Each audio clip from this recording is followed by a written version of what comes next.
Trek Into Darkness.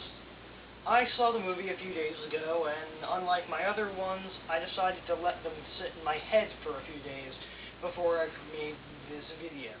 Now, this video is sort of an apology that I'm not making an episode of the Literary Lair this week, due to, I have stuff going on. I'm kind of getting reacclimated to school and stuff, so, you know, whatever. So, Star Trek Into Darkness. My opinion, straightforward, is it's a good movie. It's flawed, but it's a good movie.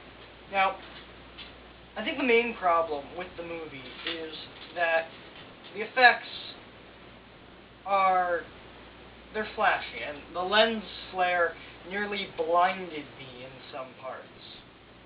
So, and, okay, so, right now, spoiler warning. Not that I think you would watch this without expecting spoilers, but whatever. I mean, it's almost out on DVD, so I think this is past the point of spoilers, but whatever. So, movie is, John Harrison is Khan. Now, I figured this out months ago, because, at the end of March, when people were talking about it, I saw John Harrison. And my first instinct when hearing John Harrison was John Lennon and George Harrison. It was a mixture of two Beatles. Now, I'm sure that's not what they went for with the name, and it was just some random name, but I figured out that it was an alias. It wasn't just some John Harrison. It was Khan! Well, it wasn't that Khan, it was more like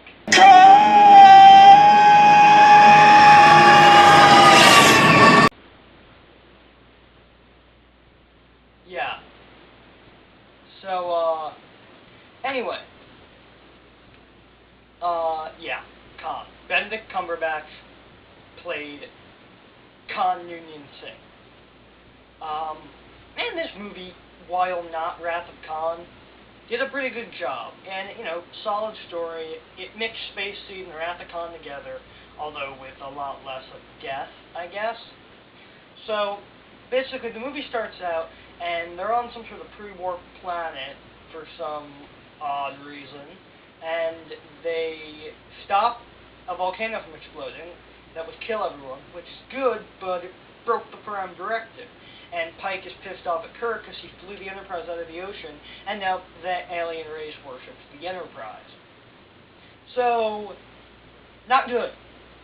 So, you know, whatever, and Pike takes Kirk out of command and makes him the first officer, and Spock gets transferred.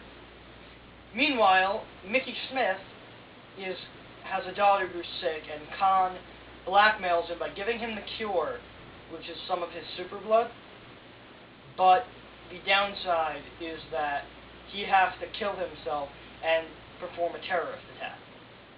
So he does that, but he sends a letter to Starfleet Command warning them that John Harrison made him do it. So that happens, and, you know, after that, Kirk figures that John Harrison knew that all of the Starfleet commanders and all the admirals would be in the same place. And so he's like, what if he's planning to attack right here? And guess what happens? They get attacked, and Admiral Pike is killed in the encounter. So, overall, I think he got a better deal in this reality. Because if you think about it, in the Mirror Universe, he got killed by Kirk. In the Prime Universe, he got crippled, and that's terrible. This universe, quick and easy death. Spock mind melded with him, yada yada, quick and easy death. We're all good. Well, not good, because Pike is dead. But whatever, and, you know, now the Enterprise goes after John Harrison, they have to go to Kronos. And they're supposed to kill him. But they don't kill him. Because he gives them a sob story about how Starfleet made him do it. Khan is evil.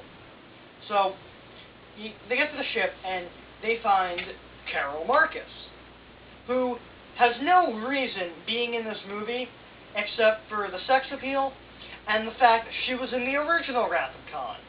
But it made sense in the original Wrath of Khan. The original Wrath of Khan was about Eve, and she was the mother of Kirk's kid. Without that, her being in this movie makes no sense.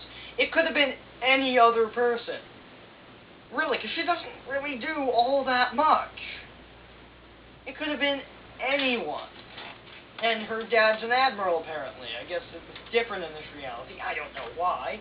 But it doesn't make sense.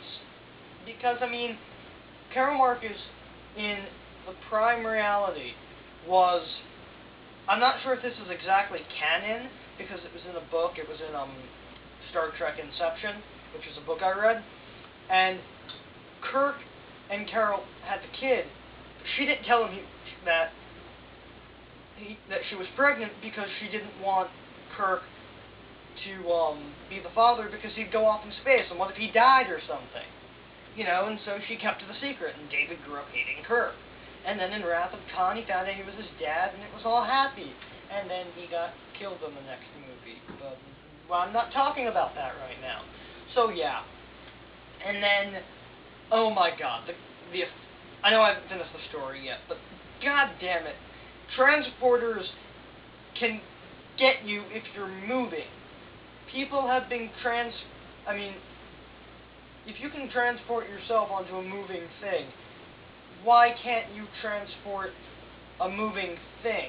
Like, you know, like, oh no, we can't transport them because they're moving. Yeah. They're also moving when they're on a planet. It's rotating. They're moving when they're on the Enterprise, because the Enterprise is in motion. Don't pull this bullshit, Abrams. Whatever, and so Khan takes command of an experimental starship. And tries to kill everyone. It's Khan, what did you expect? So, you know, yada yada yada. Yada yada yada. They defeat Khan. Well, they don't defeat him. He crashes the ship, he gets out, he runs off. Him and Spock get into a fight because Kirk did the Spock in Star Trek 2 thing, and they, you know, he knocked out Scotty and ran in, and they did the "because you're my friend."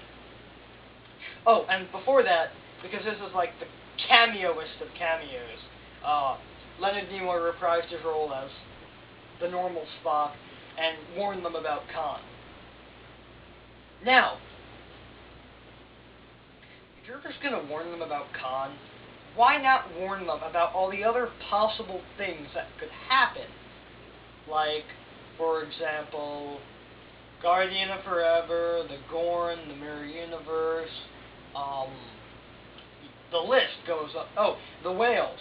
You know, all that stuff that could have been avoided. Like, seriously, if you're going to warn them about Khan, warn them about the next 3 movies, warn them about Cybok, warn them about Praxis, warn Kirk. Actually, no, Kirk didn't go into the Nexus. Picard would have failed in Generations. So don't warn Kirk about that last part. But whatever. So, you know, that was the movie. And then they saved Kirk's life, which was stupid. But whatever. So, overall, I thought the movie was good. Some things pissed me off, but otherwise it was good. I don't see why people are making such a fuss about whitewashing Khan, because the original Khan was an Indian man played by a Spanish man. So you're having an Indian... So you have an Indian Spanish man being played by a white guy. Sean Connery played a Spanish Scot and Highlander, and nobody made a fuss about that. And don't even tell me, like, oh, because he was supposed to be like this, because this is what he was like in the original Star Trek.